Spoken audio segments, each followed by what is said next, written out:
and welcome to Soulful.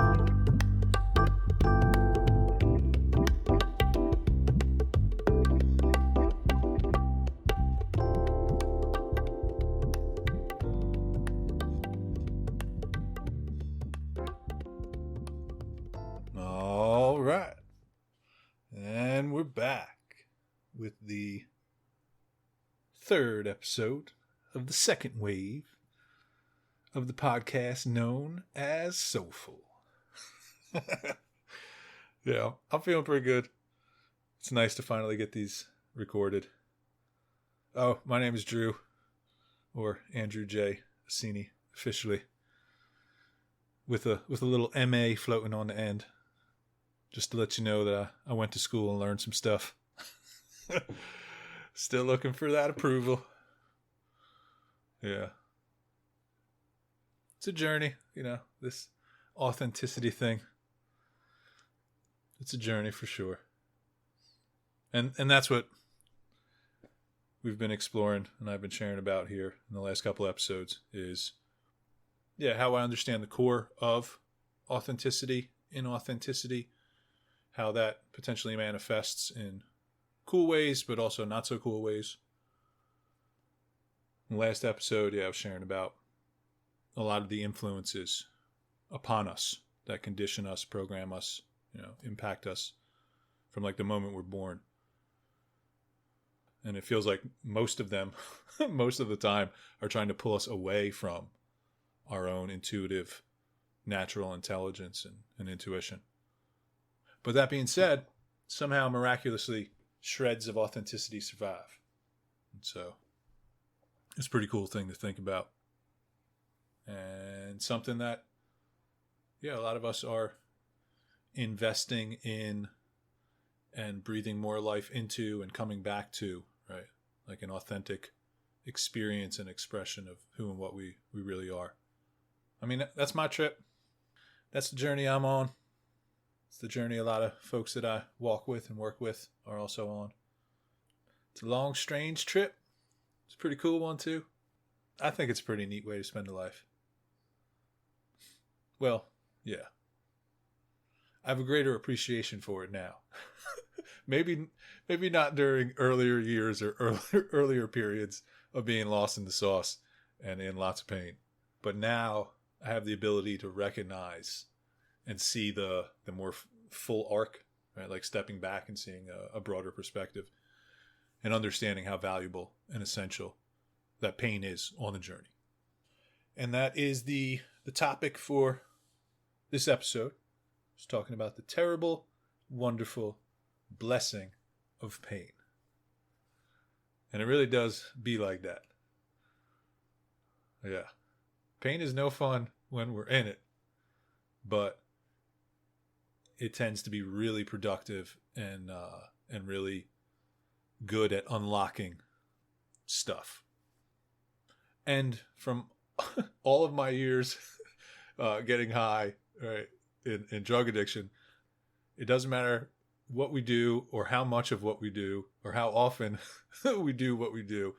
Like, pain is unavoidable. Suffering, that's got a wider wiggle room as far as how much suffering is actually required. But pain, it's one of the colors in the crayon box, man. We're not escaping pain in this life. That's for sure. But the cool part is that we don't have to escape it. And really, if we could escape pain, we would also be missing out on a lot of the beautiful things it makes possible. And so, so we're talking pain here in this episode.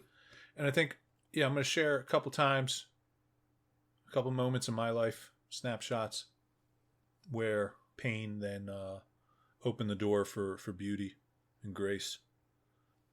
And I think, and maybe closing up with a little bit about how pain is an essential ingredient for living authentically. And a beneficial one, a helpful one. So, so that's the game plan. And whatever else comes up, like I said, I'm feeling good. So tangents may arise.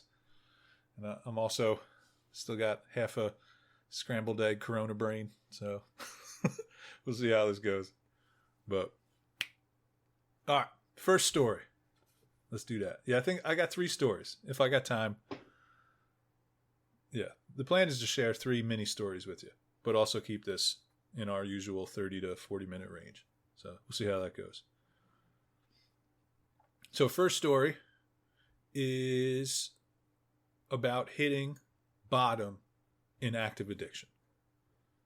All right, so in my life, I started partying in my mid-teens, and then by my late teens, partying had become like a job.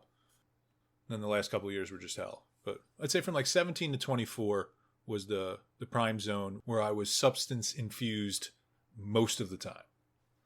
Because in the beginning, it was like weekend parties and all that.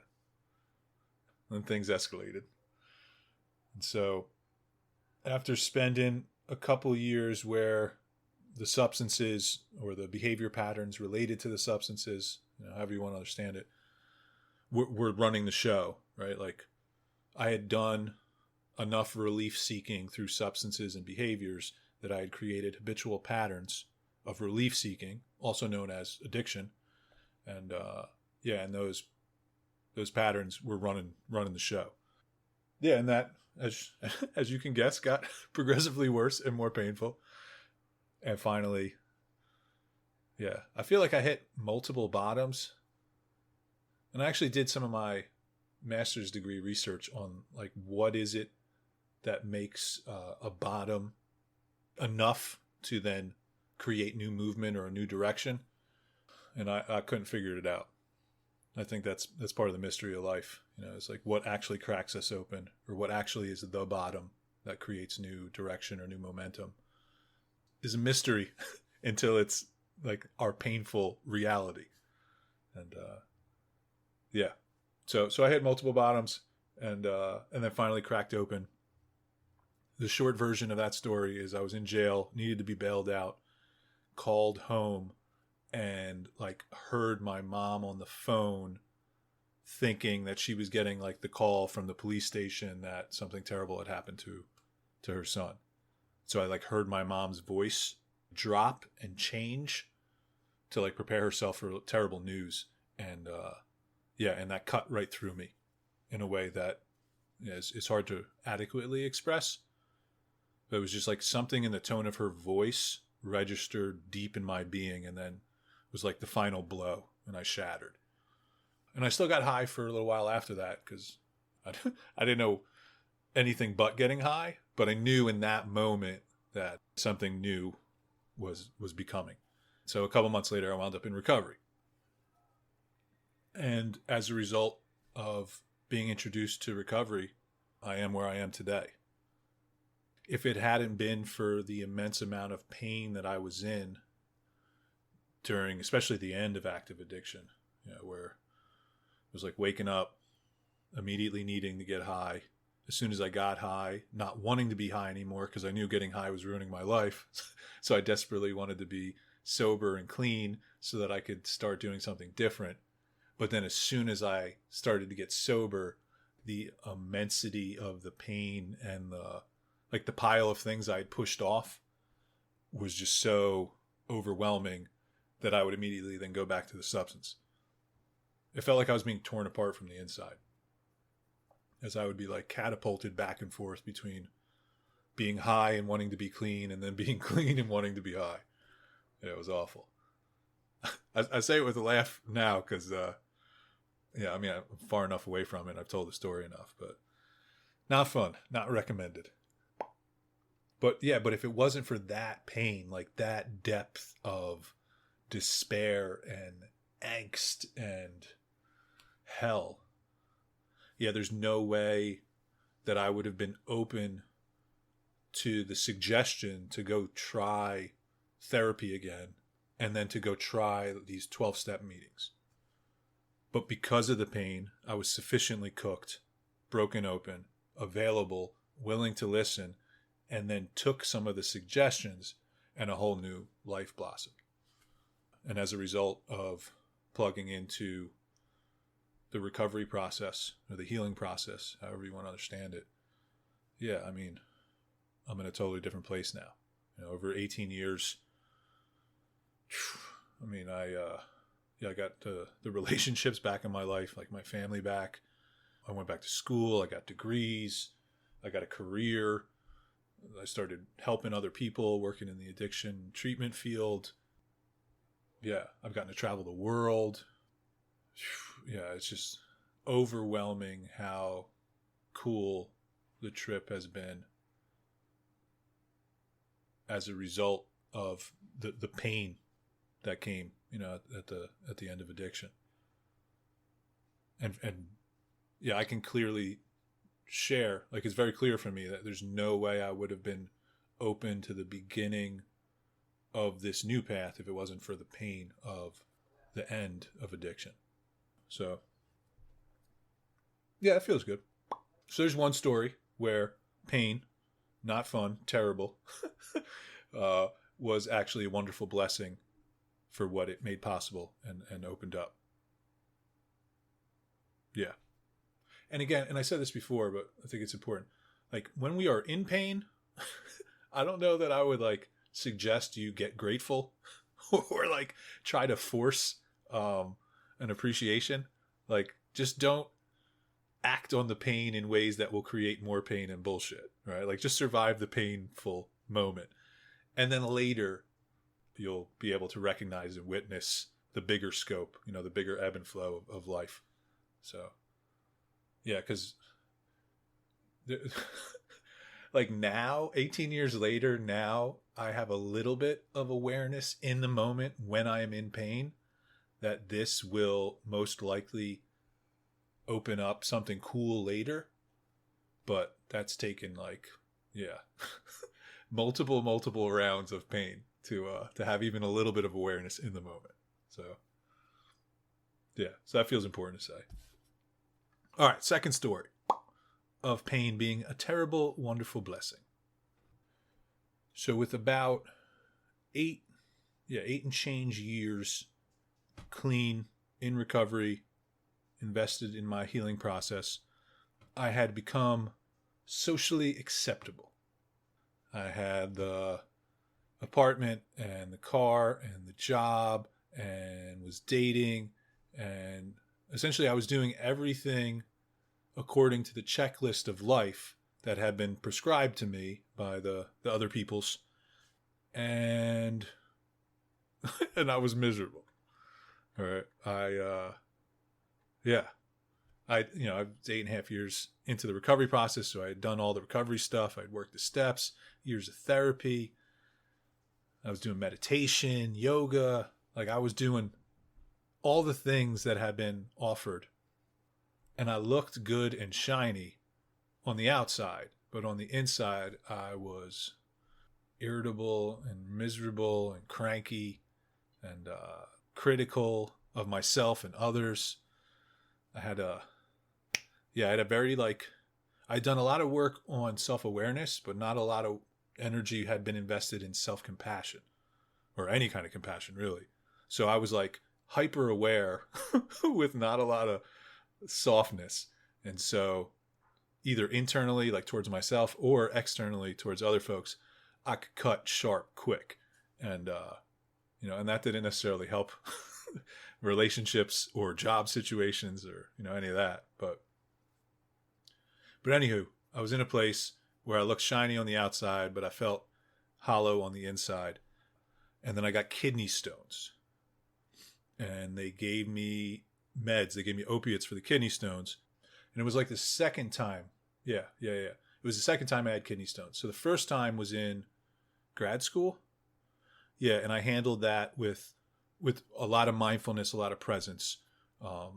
Gave the drugs to I was still staying home. So my parents had the drugs. I went to them when I needed it, right? Like, I handled the medication the way you're supposed to handle the medication in a program of recovery. I did it by the book. It went off without a hitch. And I also turned up my meeting attendance and some of my recovery behaviors a little bit more so that I could counter, the noise in my head from bringing the substances back into my system. So I did that well the first time. So well, in fact, that then a couple years later, when I got kidney stones again, at this point, right, 8.5 years in, where I'm shiny on the outside, hollow on the inside, I'm like, oh, okay, I got this. So I just took the medication from the hospital. Yeah, because I was living in an apartment, so I was living with a roommate. So I held on to the medication myself, and it was dangerously, I was dangerously close to falling into the abyss, because I didn't want to take the pills all the time, so I was like figuring out times to take them and not, and yeah, it was just, I was getting into the weeds, into the deep end with the substance and didn't even realize it. And my roommate probably saved my life. Love you, Josh. Yeah.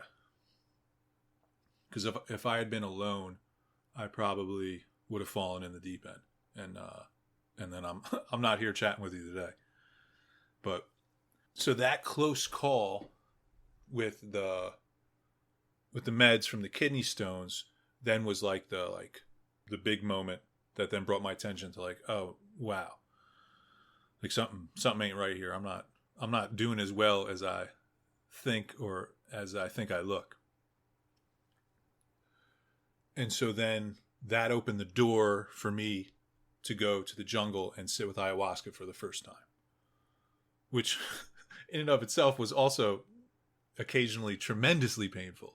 But if I hadn't almost relapsed and been miserable, I would have never answered the call to go to the jungle to participate in a whole other classroom of healing and learning, right?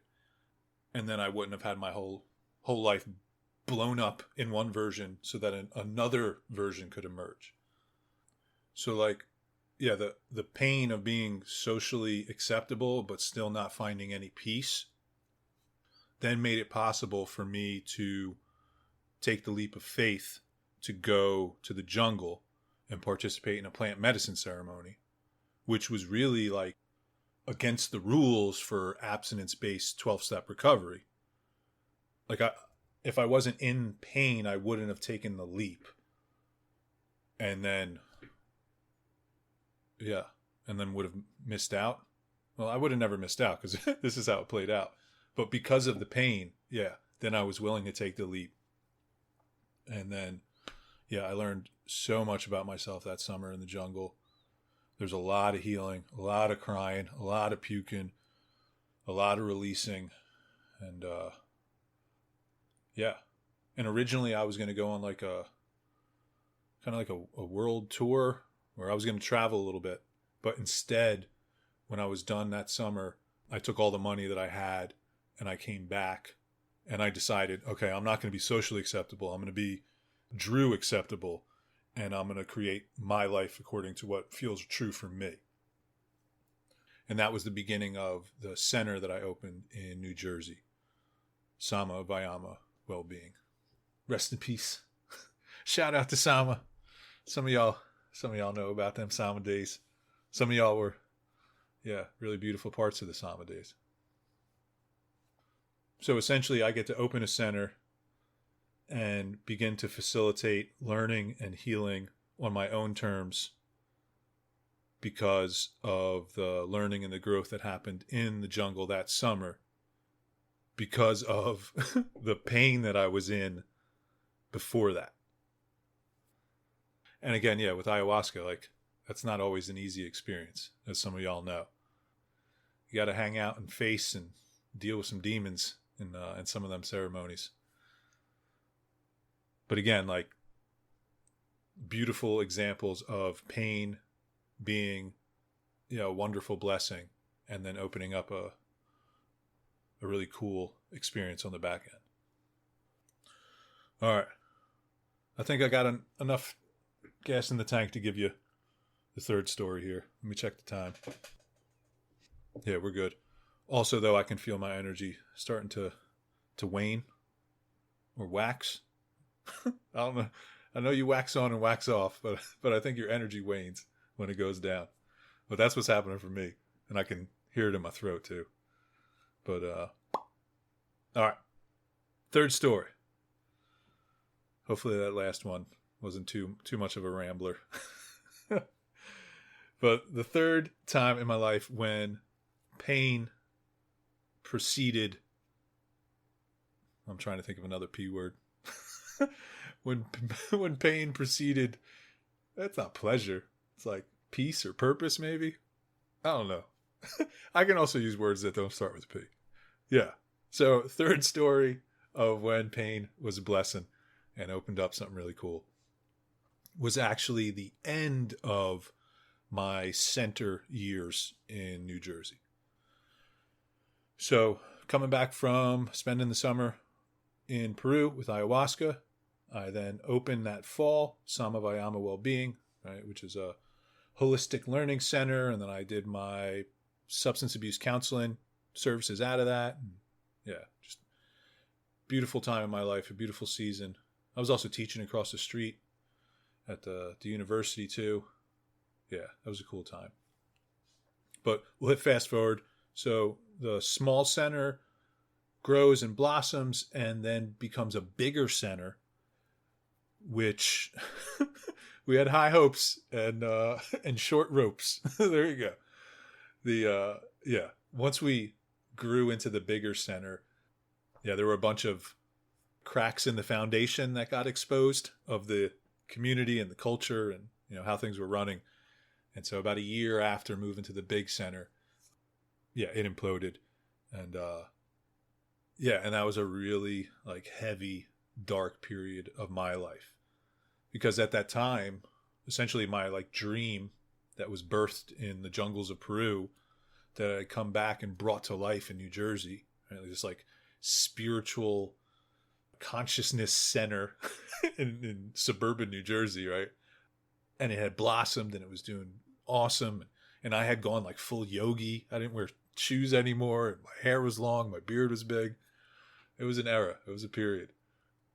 But yeah, this whole dream that had blossomed then imploded.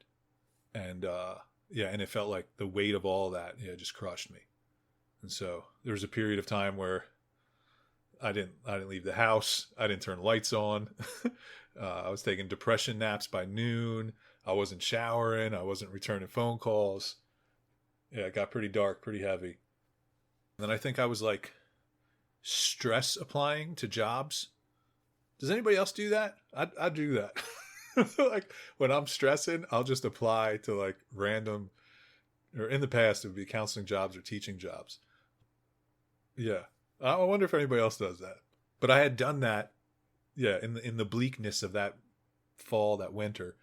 And then, so I was actually given an opportunity to interview, and I interviewed and was offered the position to take a teaching gig in Oregon, out west. And so I leapt, again, I'm in a ton of pain. Life is not fun here, which provided sufficient motivation to take a giant leap of faith and leave the center behind, right? To understand that that era had come to an end, as crushing and as painful as that was. Yeah, it was the motivation that then took me to the West Coast. And then again in the West Coast, it was like a little bit of hope before I got right hooked in the face out of nowhere out there. So it was like pain that got me to the West Coast. And then within a couple months, it was very clear that my New Jersey full yogi presence was not going to be welcome outside Portland in a very like paper liberal environment. So I got essentially like booted out of that culture, which didn't feel good at all.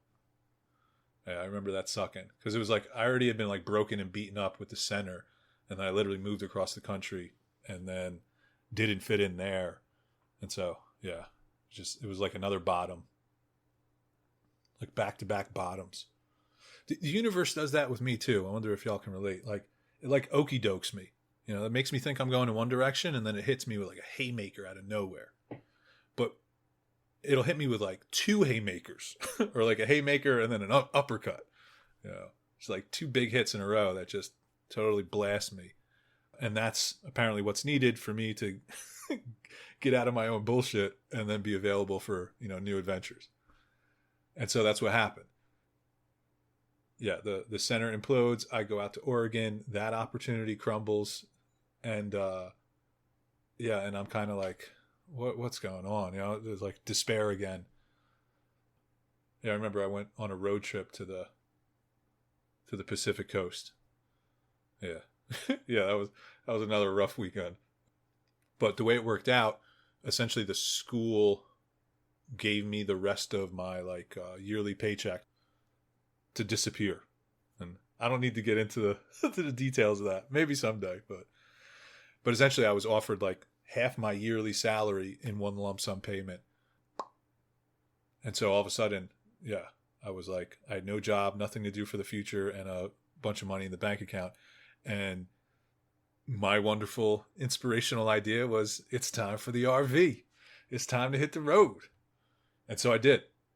Within a couple of weeks, I had purchased a 27-foot RV and set up some dates and some locations across the country and hit the road.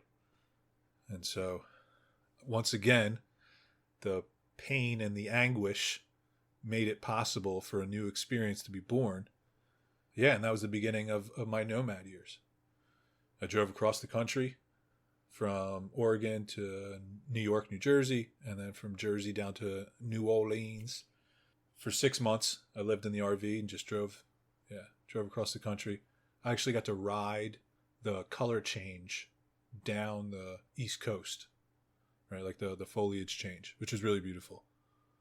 Yeah, and then I got to New Orleans and was offered the opportunity to go be a part of a community in Thailand. So then I sold the RV, went to Thailand, just in time for the Corona shutdown shenanigans to happen. So I spent a year in Thailand. Yeah. Again, just so many beautiful experiences were born and birthed. I mean, really, yeah, the next 5 years began there.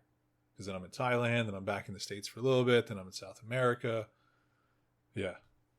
And at this point, I think since the pandemic in 2019, I haven't lived anywhere for longer than 6 months.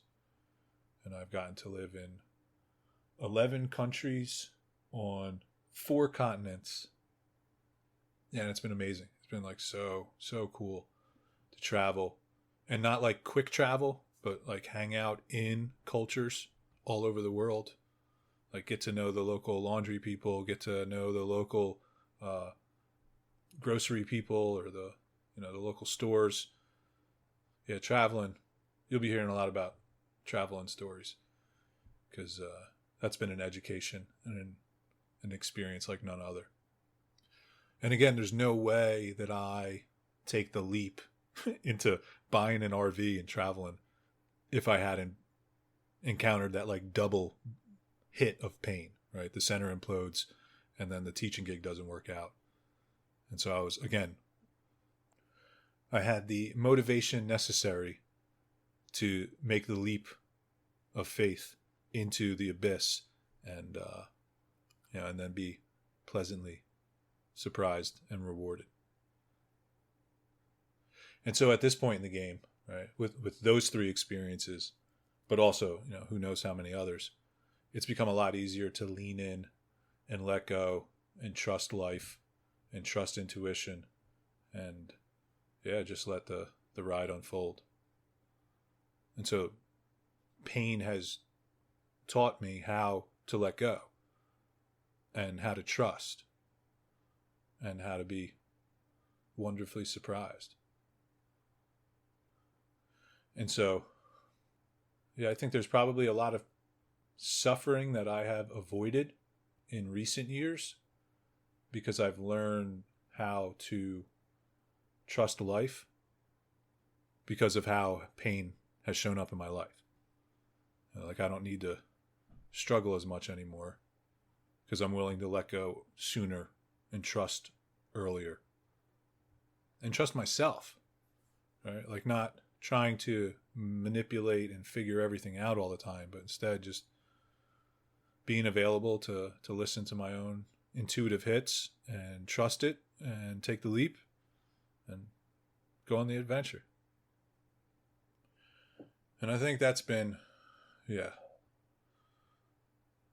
like the terrible at times, mostly wonderful upon reflection, blessing, really truly a blessing of pain. Yeah, it's been such a tremendous teacher, a life changing and life shaping energy or experience. And I still get weird, like if I'm experiencing pain or resistance or struggle, like I'll still get weird and immediately judge it. Like, oh, I'm doing something wrong. I need to do something different or better. But I'm quicker these days, and more often I can recognize that like pattern or that dynamic at play in my life, and then pause for a moment, take a deep breath, and relinquish whatever it is that I was holding on to. A little bit or entirely sometimes. Pain used to destroy my entire world when the worlds I was living in were fake, if we're being honest. Yeah, like pain has a way, for me, pain has had a way of destroying like fake worlds that I was lost in to return me to myself and then present me with opportunities to be myself. And so today, I don't need my whole world to burn down to get back in my lane, right? To get back to honoring my myself, and living in alignment with who I am or what I am, which is cool. It's an acquired taste for sure, but I'm glad that I have been presented with so many opportunities to acquire a taste for pain by being such a knucklehead. But really, like, as much me being a knucklehead as the just inevitable conclusion of me living out of alignment with myself. Yeah. Like coming into the world as a raw nugget of humanness with my own special flavor and wavelength, and then being pushed and pulled and influenced and impacted by a gabillion different sources, a gabillion different times, and that taking me off my center and leading to me getting really lost. And then finding a lot of pain, which then helped me get found. I say this with folks about like shame and regret and guilt, right? Like some of the more like negative feelings or negative parts of our experience. They're not necessarily negative. They're definitely not a place you want to live. Like it's not fun to live in guilt, but it's super helpful to feel guilt when you do something that isn't what you want to do, right? Or it's actually super helpful when shame hits, when you just moved in a particular way, because that's going to help. If you're willing to learn, if you're willing to pay attention, that's going to help you learn about how you want to move, right? So that you don't have to experience shame. So shame, regret, guilt, fear, sadness, like they're all crayons in the box. They're all part of the experience. We don't necessarily want to like build a house in any of those flavors, right? Or any of those energies. But if we can understand how those colors are part of the larger tapestry, it makes our relationship with every part of experience different and potentially a lot easier. So, yeah, in this moment, I can say I'm grateful for the pain because I'm not in too much pain. Like 4 or 5 days ago when I was, fever chilling through the night and my throat was sandpaper and broken glass. I was I was not abundantly grateful, but again, just having a little bit of recognition, a little bit of awareness that pain opens certain doors that you can't get through any other way, right? Like pain has a value. it allows us to not maybe spiral as much when pain shows up. And that itself is a little more easier, or brings about a little bit more relief. And sometimes if we're reflecting on our lives and maybe we're coming to some realizations about, man, I have been living inauthentically, right? Like I haven't been honoring myself. I've been ignoring my intuition, or I've been stuffing down what I know to be real or right or true. Sometimes that initial recognition can be painful. It can hurt. It can sting. But I promise you that pain will open a new door to amazing, wonderful things. And the courage and the trust that is required to make the leap from what we have known into the unknown, into the abyss, right? The motivation to make that leap is frequently only found in significant enough pain. There's no other way around it. Sometimes we can think we're clever and we're like, oh, like I'm going to bypass this intellectually because I understand I need pain to get to the new place. So blah, blah, but that's just some mind noise, right? To really actually make the leap into a new space or a new way of moving, it's usually not noble. It's not because you want to be the best person ever. It's usually because whatever you're currently in is so painful that you're finally willing to leap across the threshold into something new. And so it's only because of pain that we are actually able to make that leap. So pain is huge. Pain is awesome. Pain is super valuable.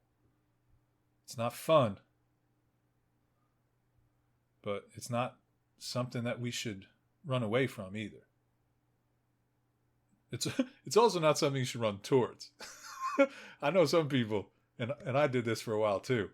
Like I went looking for pain after I learned that pain opened doors. But that's a little silly. And that's a little warped too. You ain't got to go find pain. But when pain finds you, just be willing to let it take you or push you into what's next. Yeah, that feels good. Take advantage of the opportunity that pain is presenting. And pain also will slow us down and bring our attention to specific things too. And that's another beautiful blessing or benefit. Like if you're doing something and it's not working out or it's becoming painful, usually we pause for a second and then we take a closer look and then we're able to do things different, which is great. So a little dose of pain can help bring your attention to where it might be needed. And if you're not willing to pay attention, that's cool. Because eventually that pain is going to increase and multiply and eventually be the perfect motivation for you to take the bigger leap into something new or something different. So trust the design. Trust life. There's a rhythm and a system to this thing. It's magical. It's not always visible, but it's always there and working on us, through us, as us. Yeah, it's become cool to trust life, which for me is also trusting myself, my presence, my intuitive intelligence, right? Like all of those come together for me. And then I'm able to move in the world in ways that feel really good and aligned and and offer what I actually have to offer and participate in things I actually want to be involved in.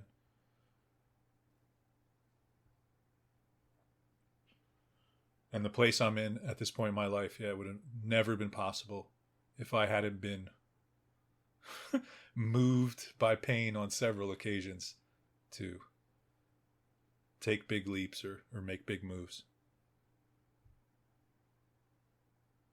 And then it's cool too, because if you encounter pain at some point, it's not bad. It's not because you're doing something wrong. It's just a corrective measure.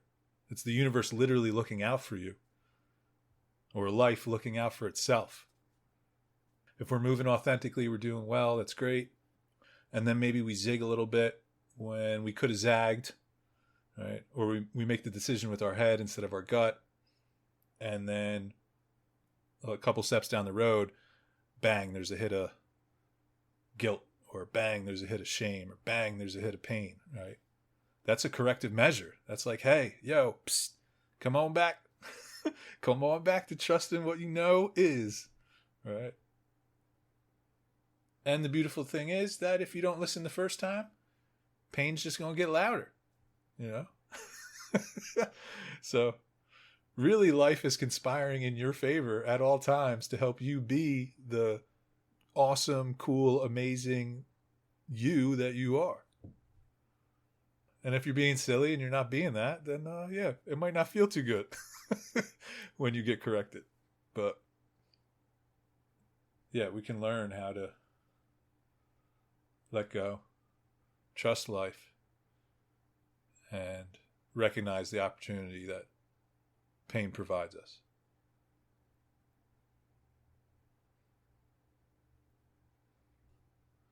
Yeah, and then we'll close with this because it's about that time.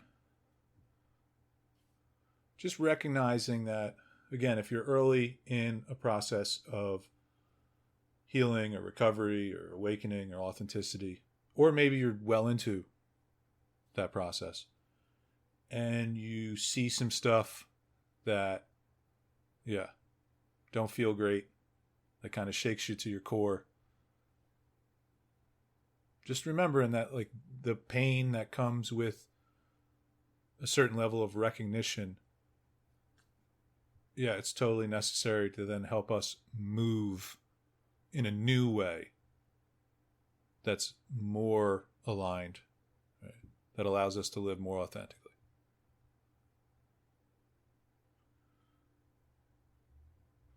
Yeah, we're gonna die probably a couple dozen times at least, I'd say, in a journey of becoming more and more authentic, right? Like, whole worlds that we have lived in will crumble. Whole versions of ourself will, be seen through or released or shatter as we come back to more and more of just being what we are, really. And yeah, I think every time it stings a little bit, but it don't sting as bad now because I have more experience with what's on the other side. All right, like, I have more experience now with how cool it is to be on the other side of a version of myself shattering, or a world that I've been living in, crumbling. And so it's not such a big deal anymore. It still stings a little bit, but then we're on to the next one. And then step by step, death by death, crumbling by crumbling, we are relieved of all the shenanigans and the programming and the conditioning and the ideas of who we are, which just opens up more and more space for us to be what we really are, and to live in a way that is just natural and flows.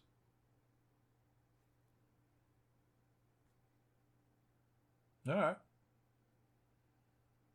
I think this feels like a good space, good place to end. Nice energy to go out on. So, as always, thanks for listening. Thanks for being you. Definitely feel free to reach out if you want to connect or chat. And, oh yeah, stay tuned next week. I think we're going to go cornerstone flavors next week. Yeah, we'll talk about the recipe